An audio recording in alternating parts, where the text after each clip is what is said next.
Antaranya 18 kapal peserta Sandek Race dari Mamuju, Sulawesi Barat tiba di kota Makassar. Para peserta tiba setelah berlayar selama 10 hari mengarungi Selat Makassar. Sandek Race 2017 kembali digelar. Kali ini 19 kapal khas Mandar ikut ambil bagian untuk mengarungi Selat Makassar dari Mamuju menuju Makassar. Perjalanan dari barat Sulawesi ini ditempuh selama 10 hari. Satu peserta gagal finish setelah kapalnya mengalami kerusakan di tengah laut. Tim dari Surya Persada jadi yang pertama mencapai garis finish. Mereka berhak mendapatkan piala dan uang tunai.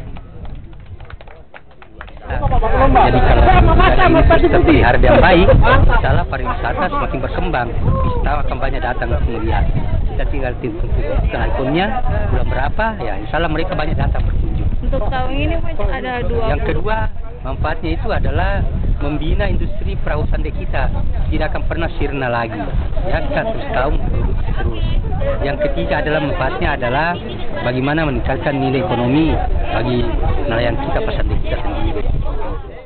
Sandek Race sendiri merupakan event tahunan dari pemerintah Provinsi Sulawesi Barat. Kegiatan ini dilakukan untuk melestarikan penggunaan kapal tradisional khas Mandar ini. Nila Rustam, Kompas TV, Makassar. Saudara, potensi